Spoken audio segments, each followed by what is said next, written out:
Hello friends, साल था 1999। कुछ पाकिस्तानी सोल्जर्स इंडियन टेरिटरी के अंदर घुस जाते हैं और इंडियन डिफेंस फोर्सेस बड़ी बहादुरी से रिटेलिएट करती है। कुछ ही पल में देखते ही देखते लड़ाई छिड़ जाती है इंडिया और पाकिस्तान में। एक ऐसी लड़ाई जिसे हम कारगिल वॉर के नाम से जानते हैं। Kargil War, 1999. This place became the center of much international intrigue and war between India and Pakistan.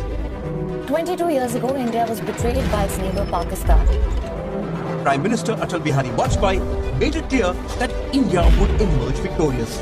हम शांति चाहते हैं, ये तो दुनिया ने देखा। अब दुनिया ये देखेगी कि हम शांति की रक्षा के लिए अपनी शक्ति का भी प्रदर्शन कर सकते हैं।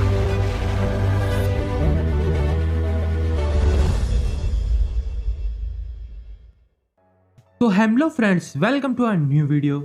मैं हूँ आपका दोस्त और आज का होस्ट निखिल जोशी। हमारी कहानी शुरू होती है 3 मई 1999 को। बटालिक रीजन के एक छोटे से गांव के शेफर्ड थे ताशी नाम ग्याल। उन्होंने अपनी याक खो दी थी। वो अपने दोस्त के साथ अपनी याक को खोजने गए थे। दूरबीन से देख ही रहे थे कि कुछ उन्होंने अजीब सा होते हुए भी देखा। उन्होंने देखा कि कुछ आदमी हथियार ताने हुए बंकर्स की डिगिंग कर रहे हैं। हमें कोई 6 आदमी नजर आई है।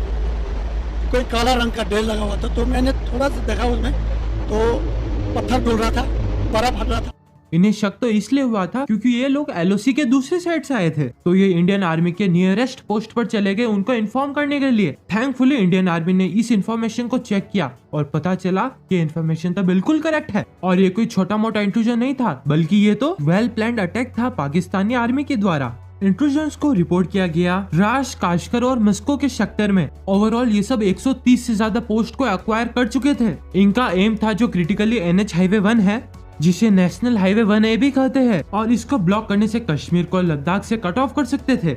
इस ऑपरेशन को कोड नेम दिया गया ऑपरेशन बद्र। इस ऑपरेशन को अगर हम इंटरनेशनल रिलेशन के पर्सपेक्टिव से देखें तो ये एक डायरेक्ट ब्रिज था 1972 के शिमला एग्रीमेंट का, जिसे साइन किया गया था former prime minister of India, former president of Pakistan Zulfikar Bhutto के द्वारा। इस एग्रीमेंट के अनुसार दोनों नेबरिंग कंट्री ने यह एग्री किया था कि LOC को कभी वायलेट नहीं किया जाएगा और अगर कुछ भी इशू होता है इंडिया और पाकिस्तान के बीच में तो पीसफुल रेजोल्यूशन निकाला जाएगा थ्रू बायलैटरल अप्रोचेस। अनफॉर्चुनेटली दोस्तों, कुछ ही महीने पहले फरवरी 1999 में former Indian prime minister Atal Bihari Vajpayee ने एक बस यात्रा की थी लाहौर तक, जहां पर उन्होंने एक पोयम रिसाइट की थी, हम जंग ना होने देंगे, और साथ ही साथ उन्होंने लाहौर डिक्लेरेशन भी साइन करी थी former Pakistani prime minister Nawaz Sharif के साथ। यह एक बहुत ही बड़ा कदम उठाया गया था फॉर्मर अटल बिहारी वाजपेयी के द्वारा इंडिया और पाकिस्तान के बीच में पीस स्टेब्लिश करने के लिए। बहुत दिन दुश्मनी होगी, अब कुछ दोस्ती को भी मौका मिलना चाहिए। ऐसा होने के बस 3 महीने बाद ही जो इतने बड़े स्केल पर इंट्रूजन किया गया पाकिस्तानी सोल्जर्स के द्वारा, इससे यह साफ दिखता है कि पाकिस्तान में कोई न कोई तो था जो ये पीस को रहने नहीं देना चाहता था। लेकिन एनीवेज, इसके अगेंस्ट रिटेलिएट करने के लिए इंडियन आर्मी ने एक काउंटर अटैक लॉन्च किया, जिसका कोड नाम दिया गया ऑपरेशन विजय। हजारों आर्मी ट्रूप को मोबिलाइज किया गया और कारगिल सेक्टर में भेजा गया। उस समय के चीफ थे general Ved Prakash Malik. Indian air force ने भी एक बहुत बड़ा क्रूशियल रोल निभाया। 26 मई को उन्होंने ऑपरेशन सफेद सागर को लॉन्च किया, जिसका एम था पाकिस्तानी ट्रूप्स को इंडिया से बाहर निकालना। ट्रेडिशनली तो यह होता कि जब भी एयर पावर का इस्तेमाल किया जाता है किसी कॉन्फ्लिक्ट में, उस केस में कहा जाता है कि एक ऑल आउट वॉर डिक्लेयर हो चुकी है। ये इंडिया के लिए पहली बार था कि एयर पावर को ऐसी एनवायरनमेंट में इन्वॉल्व किया गया हो। इंडियंस का तो यह प्लान भी था कि LOC क्रॉस कर पाकिस्तान के रीजन में जाकर वहां पर कुछ टारगेट्स पर बम गिराना। लेकिन जैसा कि air chief marshal Anil Yashwant Tipnis ने बताया कि प्रधानमंत्री वाजपेयी इसके सख्त अगेंस्ट थे।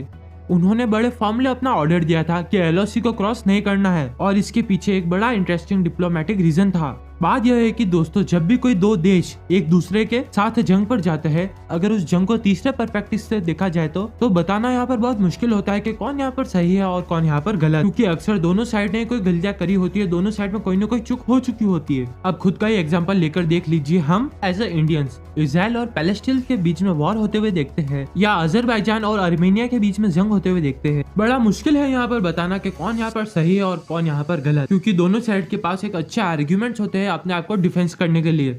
ऐसे ही जब 1999 में कारगिल वॉर हुई थी इंडिया और पाकिस्तान के बीच में, एक इंटरनेशनल पर्सपेक्टिव से यहाँ पर बताना बहुत मुश्किल था कि कौन यहाँ पर सही है और कौन यहाँ पर गलत, कि किस देश पर यकीन किया जाए। और इसके साथ साथ इंडिया ने काफी रिस्ट्रेन दिखाया, LOC को क्रॉस नहीं किया, बाकी इंटरनेशनल पब्लिक को दिखाया कि यह कैसे एक डिफेंसिव वॉर है। पाकिस्तानी सोल्जर्स इंडियन टेरिटरी में घुस आए हैं, हम उन्हें बाहर निकालना चाह रहे हैं। हमें कोई इंटरेस्ट नहीं है एलओसी को क्रॉस कर जाकर पाकिस्तान के अंदर बॉम्बिंग करने में। हम बस अपने देश को प्रोटेक्ट करना चाह रहे हैं। और ये करना दोस्तों इंडिया के लिए बहुत मेजर डिप्लोमेटिक विक्ट्री थी। अगले कुछ दिनों में जो बाकी कुछ देश थे, European union, Asian nation, United Nations, G8, इन सारी कंट्रीज ने इंडिया को सपोर्ट किया था इस कारगिल वॉर में। उस वक्त के यूएस प्रेसिडेंट बिल क्लिंटन ने प्रेशर बनाया नवाज शरीफ के ऊपर कि पाकिस्तान अपने सोल्जर्स को वापस ले ले। और अब इस तरह से सबको यहाँ पर दिख रहा था कि कौन यहाँ पर सही है और कौन यहाँ पर गलत। लेकिन अगर ग्राउंड सिचुएशन की बात करें तो पाकिस्तान ट्रूप्स को एक एडवांटेज मिली हुई थी। Taking advantage of the geography of the region, which in many instances favored them, Pakistan Army regulars, accompanied by fully armed and well-trained militants, sneaked into Indian territory. इस जंग में पाकिस्तानी सोल्जर्स एक advantageous situation पे थे क्योंकि वो पहाड़ों के ऊपर थे। साथ ही साथ यह जो रीजन था यहाँ बहुत ठंड पड़ती थी। द्रास का जो रीजन है वह पूरे इंडिया में कोल्डेस्ट इनहेबिटेड रीजन माना जाता है। यहाँ पर अक्सर टेम्परेचर्स -40 डिग्री तक जाते हैं। तो सोल्जर्स के लिए इन कंडीशंस पर फाइट करना बहुत बहुत बहुत मुश्किल था। लेकिन इंडियन आर्मी में एक पॉपुलर सेइंग है, when the going gets tough the tough get going. Kargil के जंग में द बैटल ऑफ टोलोलिंग को टर्निंग पॉइंट माना जाता है जब लड़ाई का रुख बदला। टोलोलिंग की पहाड़ी को कैप्चर करना इंडियन आर्मी के लिए बहुत ही मुश्किल काम था। 16,000 फीट की हाइट थी और टेम्परेचर -5 से लेकर -11 डिग्री सेल्सियस तक था। ऊपर से ब्लैंकेट फायरिंग होने लग रही थी क्योंकि पहाड़ी के टॉप पर दुश्मन बैठे हुए थे और इसीलिए मूवमेंट करना इंडियन सोल्जर्स के लिए उस पहाड़ी पर चढ़ना सिर्फ खराब वेदर में और मूनलेस नाइट में ही पॉसिबल हो पाता था। जिन रातों को चांद बाहर नहीं निकल पाता था ताकि रोशनी बहुत कम हो और अगर वो मूवमेंट कर रहे हो तो दुश्मन को दिखे ना। कैप्टन अजीत सिंह उन ऑफिसर्स में थे जिन्होंने यह अटेम्प्ट किया। उन्होंने बताया कि कैसे 1 ग्राम वेट एक्स्ट्रा कैरी करने का मतलब था एक एक्स्ट्रा लोड कैरी करना और अक्सर सोल्जर्स को चूज करना पड़ता था, या तो राशन कैरी कर ले अपने साथ या फिर एम्यूनिशंस। 2 किलो का या तो फूड पैकेट या फिर 100 बुलेट्स। कैप्टन अजीत सिंह ने बुलेट्स को चुना और उन्होंने बताया कि वो 3 दिन तक सिर्फ सिगरेट्स के सहारे जिंदा रहे थे बिना खाने के। इन सारी कंडीशंस को देखकर यह सब एस्टिमेट किया गया कि एक फिट सोल्जर को करीब 11 घंटे लगेंगे टोलोलिंग की पहाड़ी पर चढ़ने में। मेजर राजेश अधिकारी ने एक कंपनी को लीड किया जिन्होंने कोशिश करी पहाड़ी पर चढ़ाई करने की और काफी हद तक इनकी कंपनी सक्सेसफुल रही और ये टॉप के करीब 15 मीटर दूर थे। इंट्रूडर्स ने इन्हें देख लिया और फायरिंग स्टार्ट कर दी। मेजर अधिकारी और इनके साथ 2 और सोल्जर्स शहीद हो गए हैंड टू हेड कॉम्बैट में। दुश्मन की तरफ से भारी फायरिंग की वजह से बाकी कंपनी को रिट्रीट करना पड़ा और बड़े पत्थरों के पीछे इनकी कंपनी ने 3 अलग अलग लोकेशन अलॉट कर ली। लेकिन ये बचे हुए सोल्जर्स जैसे ही पत्थरों से थोड़ा साइड होने की कोशिश करते, ऊपर से फायरिंग चालू हो जाती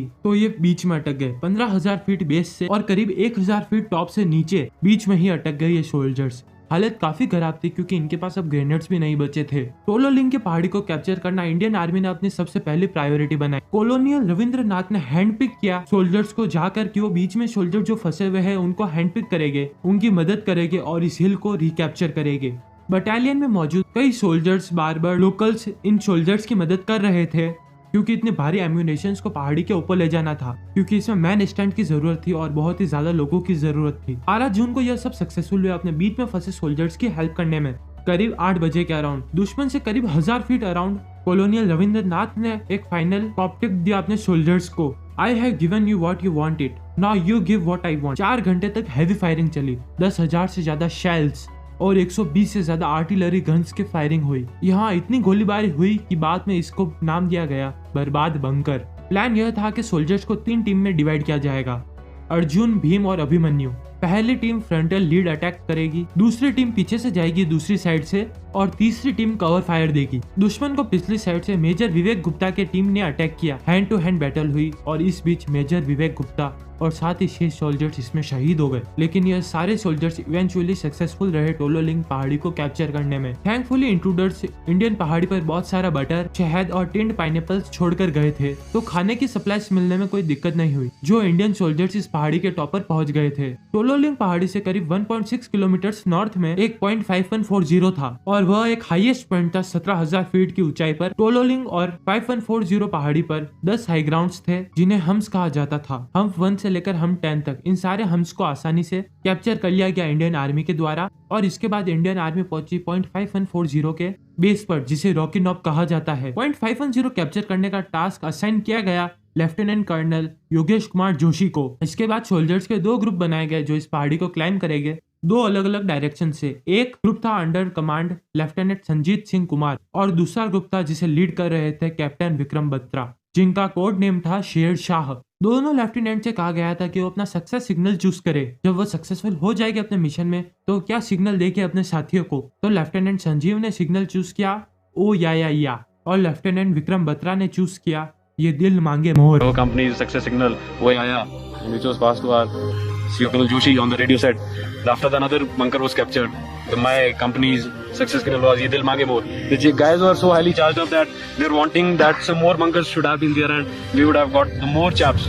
28 ग्रुप के अर्ली आवर्स में दोनों ग्रुप ने अपनी चढ़ाई शुरू कर दी और दोनों ग्रुप सक्सेसफुल रहे, कोई भी कैजुअलिटीज नहीं हुई और दोनों ने अपने सक्सेसफुल सिग्नल्स दिए कमांड पोस्ट पर। लेफ्टिनेंट विक्रम बत्रा को प्रमोट कर दिया गया इस सक्सेसफुल मिशंस की वजह से कैप्टन की रैंक पर। उन्होंने अपने फादर को कॉल करके बताया कि डैडी आई हैव कैप्चर्ड। इसी पॉइंट को कैप्चर करने पर इंडिया को अपनी डिप्लोमेटिक विक्ट्री भी मिली, क्योंकि ये वही पॉइंट था जहां पर पाकिस्तानी के कई सारे डॉक्यूमेंट्स को रिकवर किया गया था। What you heard right behind you was the sound of Bofors guns directly targeting the top of Tiger Hill, the prelude to the final assault. एक और मेजर पॉइंट था टाइगर हिल करके। टाइगर हिल की एक साइड 1000 फीट की एक high vertical lift थी और इंडियन आर्मी ने यह डिसाइड किया हम सामने वाली पार्टी को सरप्राइज करेंगे इसी साइड से क्लाइम कर कैसे माउंटेनियरिंग इक्विपमेंट्स का इस्तेमाल कर। तो 3rd और 4th रात जुलाई के बीच 22 बहादुर सोल्जर्स को भेजा गया। इनमें से एक सोल्जर थे 19 साल के ग्रेनेडियर योगेंद्र सिंह यादव, जिन्होंने वॉलंटियर किया था इस मिशन को करने के लिए। इस 1000 फीट की वर्टिकल लिफ्ट पर ये आधे हिस्से तक ही पहुंचे थे कि दुश्मन को इसके बारे में पता चल गया और ऊपर से मशीन गन की फायरिंग और रॉकेट्स तक बरसाए गए इनके ऊपर। प्लाटून कमांडर और 2 लोग शहीद हो गए इस फायरिंग में, लेकिन ग्रेनेडियर योगेंद्र सिंह अपनी चढ़ाई करते रहे इस फायरिंग में। 940 फीट यह क्लाइम कर गए और सिर्फ 60 फीट दूर थे यह टॉप तक। इनके ऊपर 3 बुलेट्स आए, इनके पैरों में और इनके शोल्डर पे, लेकिन 3 गोलियां लगने के बाद भी इन्होंने अपनी चढ़ाई जारी रखी। ये ऊपर टॉप तक पहुंचे, ग्रेनेड फेंका और 4 दुश्मनों को मार गिराया। इन्होंने अपने सोल्जर के साथ मिलकर अपने दूसरे प्लेटू पर अटैक भी किया और दूसरे सोल्जर्स ने वो इनकी बहादुरी को देखकर इतना मोटिवेट हो गए कि वो भी इनके पीछे पीछे चढ़कर गए और हमला बोल दिया टाइगर हिल पर और ये मिशन भी सक्सेसफुल रहा। इस पूरे मिशन पे चौंका देने वाली बात तो यह थी कि योगेंद्र सिंह इतनी गोलियां लगने के बाद भी सरवाइव कर गए। इन्हें हॉस्पिटल में ट्रीटमेंट किया गया और बाद में इन्हें ऑनररी लेफ्टिनेंट का टाइटल भी दिया गया। हमारा और दुश्मनों का आमने सामने हमारा फाइटिंग हुआ। उस समय हमारे केवल दिमाग के अंदर यही था अपनी पलटन की इज्जत, अपने देश का जो सम्मान है उसको बढ़ाना है। दूसरी तरफ और भी मिशन चल रहे थे बचे खुचे हिल टॉप्स को कैप्चर करने के लिए। इनमें से एक था 0.4875 की पहाड़ी को कैप्चर करने के लिए। इस मिशन के लिए भी कैप्टन विक्रम बत्रा को असाइन किया गया। इस टाइम इनके बैटल कंपेनियन थे कैप्टन अनुज नायक। 8 जुलाई की सुबह को इनका मिशन सक्सेसफुल रहा। इन्होंने इस पीक को कैप्चर कर लिया। मिशन ऑलमोस्ट सक्सेसफुल हो चुका था।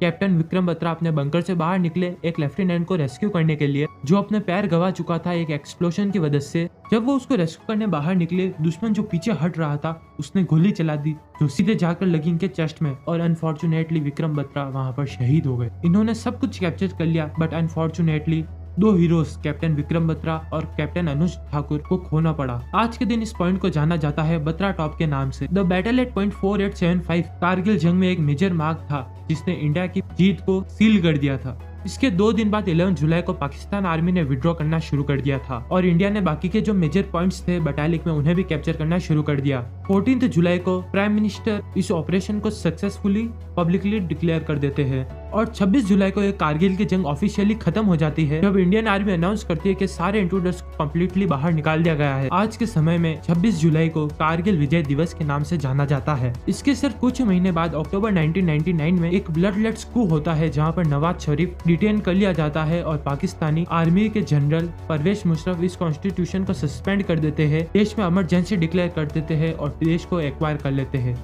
तो पाकिस्तान के इंटरनल पॉलिटिक्स भी जो क्लियरली सामने आ जाती है। बाद में पता चलता है कि परवेज मुशर्रफ एक्चुअल में चीफ स्ट्रेटेजिस्ट थे इस कारगिल के प्लान के। ये इन्हीं का ही आइडिया था कि कारगिल की पहाड़ियों को इंडिया में जाकर कैप्चर करना है और ये जो भी इंडिया और पाकिस्तान के बीच में पीस टॉक्स हो रहे हैं इन्हें खत्म करना। और दूसरी तरफ पाकिस्तानी प्राइम मिनिस्टर नवाज शरीफ यह कहते हैं कि उन्हें कुछ आइडिया भी नहीं था कि पाकिस्तानी आर्मी यह सब एक्शंस करने वाली है। और दूसरी तरफ इंडिया में जो हाईएस्ट अवार्ड है वो दिया जाता है 4 सोल्जर्स को, जो कि है परमवीर चक्र, और वो दिया जाता है कैप्टन विक्रम बत्रा को, राइफलमैन संजय कुमार को, लेफ्टिनेंट मनोज कुमार पांडे को, ग्रेनेडियर योगेश सिंह यादव को। और इसी के साथ कारगिल वॉर का युद्ध खत्म होता है। फ्रेंड्स, हमारे वीडियो को लाइक कर दीजिएगा, चैनल को सब्सक्राइब कर बेल आइकन को दबा दीजिएगा। आज की वीडियो में इतना ही, मिलते हैं अगले नेक्स्ट वीडियो में।